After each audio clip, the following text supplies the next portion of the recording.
It seems fairly obvious that if you legalise and promote assisted suicide or euthanasia, suicide in general will be seen as a reasonable or appropriate way out of dealing with suffering.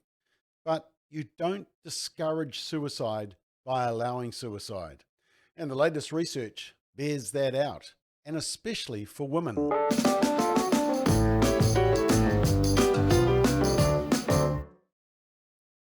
So, the Women's Forum Australia, which is a great organisation across the Tasman, alerted me to a new study published earlier this year by UK bioethicist Professor David Albert Jones in the Journal of Ethics in Mental Health.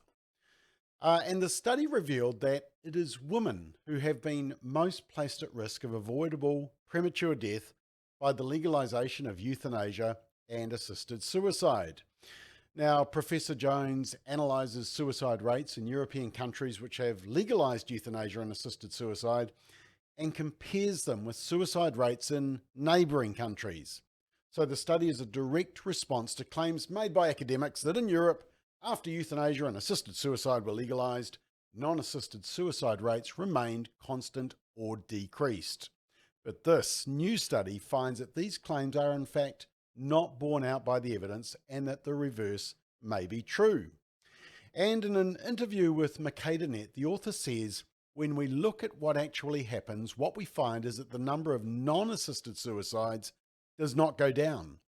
Even in countries where every year thousands of people have their lives ended by assisted dying, there is no evidence of any reduction in non-assisted suicide. This is people attempting suicide. The Netherlands has the highest rate of euthanasia in Europe, and it is one of the few countries in Europe where the rate of non-assisted suicide is rising. The news is not good regarding the suicide rate for women in these countries, and this is what alerted me. Let's just check this out. It says it was very noticeable that in all the countries the researcher looked at, the changes were greater in women. For example, while the rate of total suicide, inclusive of assisted suicide, in Switzerland increased somewhat since 1998, up from 19 to 22.2, the rate of total suicide for women increased dramatically, almost doubling. And so, look, that is a really severe increase. And again, in Belgium, since the law changed in 2002, the non-assisted suicide rate had not gone down as much in Belgium as in neighbouring non-assisted suicide countries. And he says by 2016, Belgium had the highest suicide rate among women of any country in Europe at 8.8 deaths. For comparison, the respective figure of the UK is 3.3, while in New Zealand and Australia it was 6.1 and 6 respectively. In essence, the study has found that when total rates of suicide are examined in European countries where euthanasia has been legalised and then compared with neighbouring non-euthanasia countries, they come to this conclusion. Very large increases in suicide, inclusive of assisted suicide, and in intentional self-initiated death, especially amongst women, has occurred. Now, the author, Professor Jones, the researcher, doesn't seek to provide answers as to why this might be the case for women to be specifically at risk. His data focused on the data itself, and he offered only tentative explanations for the pattern he observed. He says, the reasons for this, it may not be clear. It may be because women who die by suicide more often chose a means that is similar to assisted suicide, that is the ingesting of lethal dose of drugs, and men often chose more violent methods. However, he says this is speculative and that more research is needed as to why it's affecting women more. Well, we probably should have done this research before legalising euthanasia in New Zealand. You see, legalising assisted suicide presents a serious risk to public health and safety. The Scottish Parliament on assisted suicide said this: there appears to be a contradiction between a policy objective of preventing suicide on the one hand and on the other legislation which would provide for some suicides to be assisted and facilitated.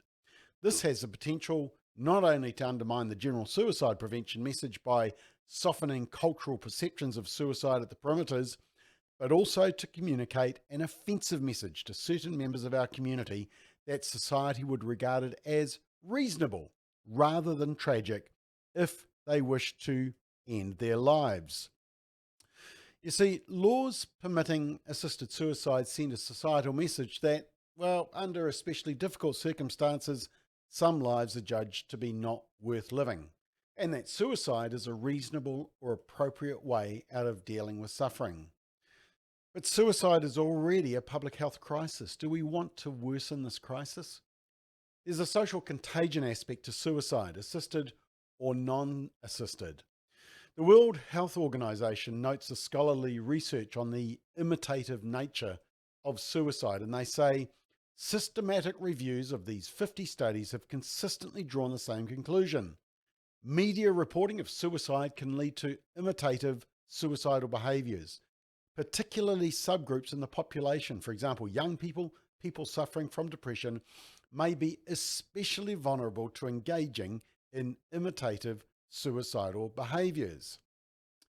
Now, here's an example. The Chilean 14-year-old Valentina Moreira. She made a YouTube video begging her government for assisted suicide, and she admitted that the idea to end her life began after she heard about the case of Brittany Maynard, a US woman who was a celebrity advocate for euthanasia. A photo of President Michelle Bachelet taking a selfie with Valentina Moreira, a Chilean child, was released by the Chilean Presidential Press Office.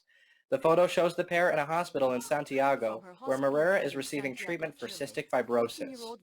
This disease mainly affects the digestive system and lungs, with most who have it living only until their 20s or 30s. It is an inherited illness, and Moreira's brother died from it when he was just 6 years old.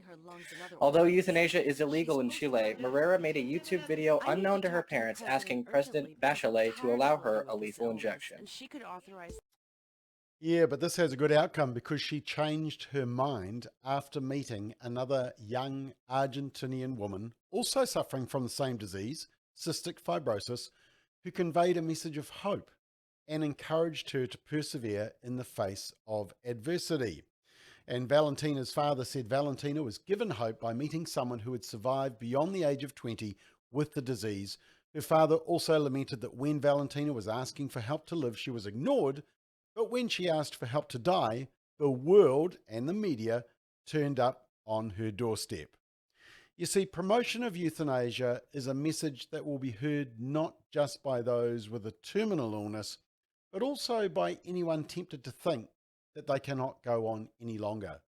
This is the real risk to young and to vulnerable people, elderly people, and based on this new research, women are especially at great risk by New Zealand following the path of promoting and allowing assisted suicide. It seems very obvious to most of us, isn't it? You don't discourage suicide by allowing suicide. Reject assisted suicide.